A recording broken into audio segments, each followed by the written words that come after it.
नमस्कार। मैं doctor DS Chauhan. इस वीडियो में आपका हार्दिक स्वागत है। हम वर्ष भर में कई सारे ऐसे दिवस मनाते हैं जो हमारे दैनिक जीवन से संबंधित होते हैं। कुछ प्रकृति से संबंधित होते हैं, कुछ हमारे व्यक्तिगत जीवन से संबंधित होते हैं।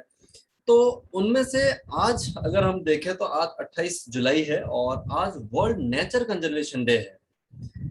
अब सवाल यह है कि क्या हम एक दिन अगर कोई दिन मना लें तो उस पर नेचर कंजर्वेशन हो सकता है?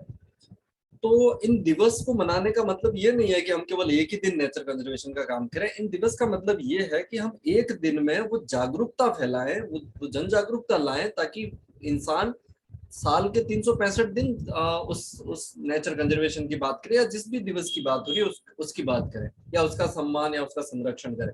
तो इन दिवस का मतलब सिर्फ एक दिन नहीं है। एक दिन में वो जागरूकता, लोगों को मोटिवेट करना ताकि वो 365 दिन वो करे। तो हमें किसी भी चीज का कंजर्वेशन करना है तो हमें 365 दिन ही करना पड़ेगा, एक दिन से नहीं होगा। और इन दिवस को मनाने के पीछे उद्देश्य भी यही है। अगर हम 28 जुलाई वर्ल्ड नेचर कंजर्वेशन डे की बात करें तो इसका कोई इतिहास तो उपलब्ध नहीं है कि ये कहाँ से मनाया जा रहा है, कौन मनाता है, शुरू कहाँ से हुआ, ऐसी कोई बात है नहीं। इसलिए इसकी थीम भी नहीं होती है। लेकिन इंसान अपने अपने हिसाब से इस दिन को नेचर कंजर्वेशन डे के रूप में मनाता है और जन जागरूकता फैलाता है ताकि आगे आने वाले 365 दिन हम नेचर के साथ अच्छा बिहेव करें। यहाँ देखिए, नेचर का मतलब क्या है। नेचर का सिंपल सा ऐसा मतलब है कि ऐसी सारी चीजें जो प्रकृति ने अपने आप ही प्रकृति में बनाई है, मतलब जिनको बनाने में मानव का कोई रोल नहीं है या मानव ने उन चीजों का निर्माण नहीं किया है और ना ही मानव ने उसको किसी तरह से प्रभावित किया है, वो सब चीजें नेचुरल कहलाती है। और जिन चीजों का मानव ने निर्माण कर दिया या उसको प्रभावित कर दिया वो आर्टिफिशियल हो जाती है, मानवीय हो जाती है। लेकिन जिनका जिसके निर्माण में मानव का कोई रोल नहीं है, प्रकृति ने अपने आप ही सब कुछ किया है। जैसे इस फोटो को आप देखिए, इसमें ऐसा प्रथम दृष्टया कुछ नहीं दिखाई दे रहा जो मानव ने कुछ किया हो इसमें, इसलिए नेचुरल है, बिल्कुल नेचुरल है। हम कई बार ये वर्ड इस्तेमाल करते हैं। तो ऐसी चीजें नेचुरल कहलाती है। जो नेचुरल चीजें होती है प्रकृति में वही सबसे बेस्ट होती है, वही हमारे लिए सबसे अच्छी मानी जाती है जीवन यापन करने के लिए, किसी भी जीव के लिए।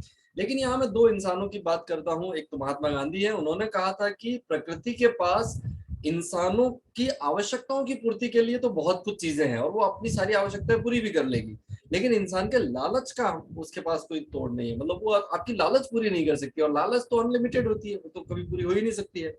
इसी तरह से अगर हम अमेरिकन विद्वान गिफोर्ड पिंचोट की बात करें तो उन्होंने कहा था कि conservation means the wise use of the earth and it's resources for the lasting good of making. मतलब यह है कि हम प्रकृति के जो संसाधन हैं, पृथ्वी के जो संसाधन हैं, उनको बुद्धिमत्तापूर्ण उपयोग करें, विवेकपूर्ण उपयोग करें, उनका दुरुपयोग नहीं करें, मिसयूज नहीं होना चाहिए। जितना हमको आवश्यकता है हम उतना ही इस्तेमाल उसका करें। ये दोनों विद्वानों को इसलिए कहा, ये बात इसलिए कहनी पड़ी क्योंकि हमने प्रकृति का वर्तमान में ये हाल कर दिया। अब यहाँ देखिए, प्रकृति को मैंने दो भागों में डिवाइड कर दिया है। एक ये, इस इमेज के अंदर आपको साफ दिख रहा होगा कि एक ये हिस्सा है और एक ये हिस्सा है। वर्तमान में हमने प्रकृति के साथ ये सब किया है, जबकि प्रकृति अपने इतिहास के एक लंबे दौर में इस सिचुएशन में रही है। अब हमने प्रकृति से सारे रिसोर्सेज ले लिए और ये सब बिल्डिंग, कारखाने, सड़कें, भवन, जो कुछ भी हमने तैयार किया वो सब तैयार कर लिया। सब हमने प्रकृति से लिया, प्रकृति ने हमें हर चीज निःशुल्क दी है, हमने बदले में प्रकृति को कुछ नहीं दिया। इसलिए हम इसको कहते हैं रॉबरी इकोनॉमी है, लूट लो मतलब प्रकृति से सारा। और ये जो पश्चिमी जो भौतिकवादी संस्कृति है उसमें तो यही कंसेप्ट है, लूट लो सब कुछ, उसको यूज कर लो अपने लिए। लेकिन ये तरीका ठीक नहीं है। हमें फ्रेंडली इकोनॉमी अपनानी होगी, प्रकृति के साथ जीने की आदत डालनी होगी, और हमें ये पता हो जाना चाहिए कि इसके बिना हम नहीं जी पाएंगे, हमारे आगे आने वाली पीढ़ियों का भविष्य खतरे में। इसलिए मैंने यहाँ लाइफ लिखा है और यहाँ डेथ लिखा है। और इस रास्ते पर अगर हम चलेंगे तो सीधा सिंपल सी बात है, हम मौत की तरफ ही जाएंगे और कोई रास्ता नहीं है। मौत ही हमारा इंतजार करेगी यहाँ पे, लेकिन यहाँ जिंदगी हमारा इंतजार करेगी। और देख के भी आप खुद सोच लीजिए, आपको इसके साथ रहना है या इसके साथ रहना है, या हमें किसके साथ जाना चाहिए, तो हम ही तय कर पाएंगे। क्योंकि हम ये सोचते हैं कि पृथ्वी पर सबसे बुद्धिमत्तापूर्ण जो जीव है वो इंसान है, मानव है, क्योंकि उसने इतना सारा विकास कर लिया, बाकी सारे जीवों ने तो कुछ किया ही नहीं। बाकी सारे जीव प्रकृति को नुकसान नहीं पहुंचाते, वो उसमें मॉडिफिकेशन करते हैं, लेकिन बहुत बहुत छोटे लेवल पर करते हैं, तो उससे प्रकृति को कोई नुकसान नहीं पहुंचता है, बल्कि उल्टा फायदा ही होता है। जबकि यहाँ पर इंसान ने क्या लार्ज लेवल पर कर लिया ये और बहुत नुकसान पहुंचा दिया। तो मुझे तो लगता है हम बुद्धिमान तो नहीं है, क्योंकि इसलिए नहीं कि हम तो हमारा घर ही बिगाड़ रहे हैं। और अपना घर, हम कालिदास जी को कहते हैं कि उस जिस टहनी पे बैठे थे उसी को काट रहे थे, मतलब मूर्ख है। तो हमको प्रकृति सब कुछ देती है, खाना पीना, जीवन, इंसान जन्म से लेकर मृत्यु तक अपनी सारी आवश्यकताएं प्रकृति की गोद में ही तो पूरी करता है। इसलिए तो उसको हम मदर नेचर कहते हैं। माँ का मतलब ये है कि बिना कुछ लिए हमें सब कुछ देती है, वो माँ है। तो प्रकृति भी बिना कुछ लिए हमसे सब कुछ दे रही है। तो हम उसको वो, और हम ऐसी ही प्रकृति को, मतलब हमारे घर को डिस्ट्रॉयड कर रहे हैं, उसको खराब कर रहे हैं उसको, तो फिर हम बुद्धिमान कैसे हुए? हम तो वही कालिदास की तरह मूर्खों की श्रेणी में आने, और होना भी चाहिए मूर्ख। मैं तो कह रहा हूँ अगर हमने प्रकृति को यहाँ पहुंचा दिया तो हमसे बड़ा मूर्ख तो कोई हो ही नहीं सकता, इंसान से बड़ा मूर्ख तो ये हमको नहीं करना चाहिए। मैं यहाँ इस पॉल्यूशन और इस प्रकृति के खराब एस्पेक्ट को लेकर बात कर रहा हूँ कि हमने जो ये किया है वो उसके लिए हमें हमारी मूर्खता झलकती है। और आगे अगर हम देखना चाहें तो यहाँ एक कोटेशन है जो कि मोहित अगाड़ी का है, environment isn't asking us to conserve her for her. वो एनवायरमेंट कभी नहीं कहेगा कि मुझे कंजर्व करो, वो तो वो क्यों कहेगा? उसको तो आप जैसा रखोगे रख लेगा, उसको खराब करोगे तब भी वो आपके साथ बना हुआ है, खराब स्थिति में बना हुआ है। और आपने अगर उसको अच्छा रखा तब भी वो आपके साथ बना हुआ है, अच्छी स्थिति में आपके साथ बना हुआ है। तो आप किसके साथ जाना चाहते हैं, हम किसके साथ जाना चाहते हैं, वो हमें देखना चाहिए, क्योंकि प्रकृति हमें जो कुछ भी देती है जन्म से लेकर मृत्यु तक बदले में कुछ नहीं मांगती, इसलिए तो वो माँ है। अब यहाँ पर एक चीज है कि ये कंटिन्यूस आपकी हर आवश्यकता को पूरी करता है। मैं ये तो कह रहा हूँ जन्म से लेकर मृत्यु तक हर चीज, और हम उसी को बिगाड़ रहे हैं। बड़ा सोचने वाली बात है, एक बार हमें सोचना चाहिए। अच्छा, हम कैसे करें? तो मैं आपको यहाँ कुछ ऐसे सुझाव दे रहा हूँ कि जो एक इंसान अपने जीवन में कर सकता है। क्योंकि कई बार इंसान ये कहता है कि भाई मेरे अकेले करने से क्या हो जाएगा। आपके अकेले के करने से ही होगा। आप अपने से ही शुरुआत करेंगे या मैं अपने से ही शुरुआत करूंगा तो ज्यादा बेहतर रहेगा, और ये पूरी दुनिया में मैसेज जाएगा। अदरवाइज हम ये कि वो तो ऐसे करता है, मेरे क्या करना है, तो फिर कुछ नहीं होना है। तो आप अपने से शुरुआत करें। क्या? सबसे पहले रिड्यूस, कम से कम चीजें उपयोग करें, उतनी ही जितनी की आपके घर में आवश्यकता है उतना ही। अब जो जिस चीज की आवश्यकता नहीं है, मैं दावे के साथ कह सकता हूँ आपने जीवन में कई सारी ऐसी चीजें खरीदी होंगी जो आज तक उसका इस्तेमाल ही नहीं किया। तो खरीदी क्यों? क्योंकि वो तो रिसोर्सेज थे, अगर आप नहीं खरीदते तो किसी और के काम आते या बचे रहते अभी तक वो। पर आपके घर में कई सारी ऐसी चीजें होंगी जो पड़ी हुई है, जो कुछ यूज में नहीं आ रही है, लेकिन किसी दूसरे के वो काम आ सकती है। तो कम पैसों में उसको दे दीजिए, फ्री में दे सको तो और अच्छी बात है। आपके काम नहीं आ रही है ना, तो आप किसी और के काम आ रही है तो उसको दे दीजिए। तो ये चीजें होनी चाहिए, रिड्यूस कर दीजिए चीजों को कम से कम। मैंने कहीं एक बार अखबार में कहीं पढ़ा था कि एक किसी अफसर के घर पे छापामारी की गई भ्रष्टाचार निरोधक ब्यूरो ने। तो उनके घर में उनकी वाइफ के 400 जोड़ी जूते थे। अब इससे बड़ा मिसयूज का क्या ऑप्शन हो सकता है? 400 जोड़ी जूते, मतलब प्रकृति को हमने लूट खसोट ही लिया एक तरह से।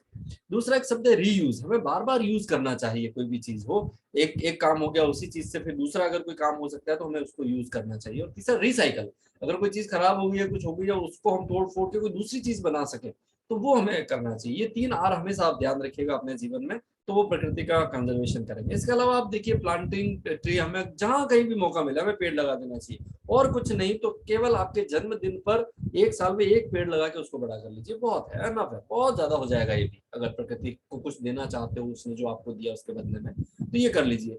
आप अपने दोस्तों को, अपने किसी को गिफ्ट देना है तो पेड़ गिफ्ट कर दीजिए आप उसको, वो ले जाके कहीं ना कहीं तो लगाएगा उस चीज को, तो उससे बहुत अच्छा हो जाएगा। अच्छा, एक तरीका ये भी है कि जैसे हमारे घर में किसी की डेथ हो जाती है तो जो हम उस डेड बॉडी की जो बोन्स होती है उसको हम कहीं पानी में ले जाके हरिद्वार या पता नहीं ऐसी पवित्र जगह में पानी में डालते हैं, तो पानी के भी पॉल्यूट होने का उससे खतरा बहुत ज्यादा रहता है। तो क्यों ना हम, एक आइडिया है वैसे तो मैं दुआ करूंगा कि किसी के घर में इस तरह का ना हो, लेकिन एक यूनिवर्सल ट्रूथ है, किसी घर में किसी की डेथ होती है तो उसकी जो हड्डियां, जो जो बॉन्स है, उसके लिए हम क्या करें, एक गड्ढा बन लगाएं, उसमें वो बॉन्स रख दें और वो एक पेड़ लगा दें वहां। तो उन बॉन्स से वो पेड़ बड़ा होगा, और उस आत्मा को आप अपने साथ लाइव देख सकते हो उस पेड़ के रूप में।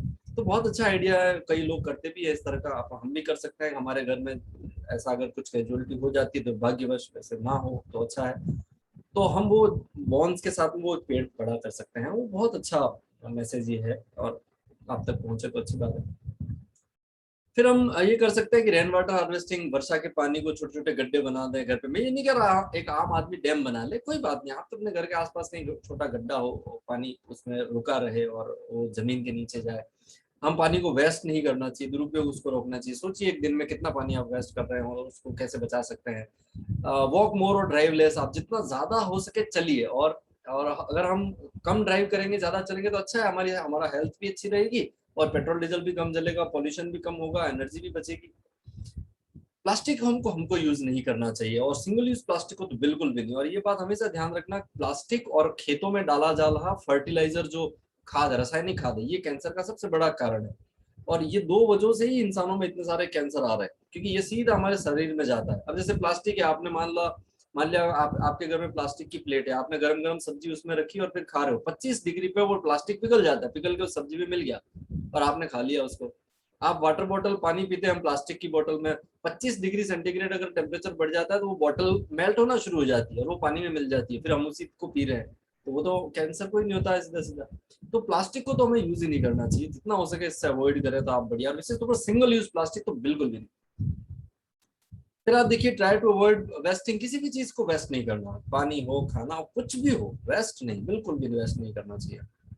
सेव एनर्जी, अगर हम एनर्जी के जो रिसोर्सेज है, लाइट बंद कर देंगे, ज्यादा नहीं जलाएंगे, फालतू में घूमेंगे नहीं, पेट्रोल नहीं जलाएंगे, तो एनर्जी बचेगी। और उससे क्या होगा, इस दुनिया में सबसे ज्यादा एनर्जी आज भी कोयले से बन रही है, पेट्रोल से बन रही है, उससे परमाणु ऊर्जा, ये सब पॉल्यूशन के कारण है। तो ऐसे में हम जितना एनर्जी कम यूज करेंगे, पॉल्यूशन भी उतना ही कम होगा। तो कुछ नेचुरल चीजें, और ये सब ऐसी चीजें मैं आपको बता रहा हूँ जो एक इंसान अपने जीवन में कर सकता है। तो इस वजह से हमें इन सब चीजों के लिए आगे आना चाहिए। और इंसान एक बुद्धिमत्तापूर्ण है, कि सबसे बुद्धिमान जीव है, उसका परिचय इंसान को देना चाहिए कि हाँ मैं बुद्धिमान हूँ, क्योंकि मैं अपनी प्रकृति को, अपने घर को सहेज के रखता हूँ। अदरवाइज ये प्रकृति अगर बिगड़ गई तो हमें तो मौत मौत के मुंह में ही जाना है, उसके अलावा हमारे पास और कोई सोर्स नहीं है। तो आपने मेरा ये वीडियो देखा, थैंक यू सो मच। हमें प्रकृति को बचाना होगा, इसके साथ जीना होगा, ये हमारी दोस्त है, हमारी आवश्यकताओं को पूरी करने वाली माँ है, इसका हमें सम्मान करना होगा। और अगर हम इसका सम्मान नहीं करेंगे तो वो तो सब सहन कर लेगी, माँ तो हमेशा सहन करती ही है, वो बच्चों को कुछ नहीं कहती, लेकिन एक समय ऐसा आएगा कि अति हो जाएगी और फिर हमें उसका अच्छा परिणाम देखने को नहीं मिलेगा। Thank you so much. अगले किसी और वीडियो में हम और मिलेंगे। Thank you.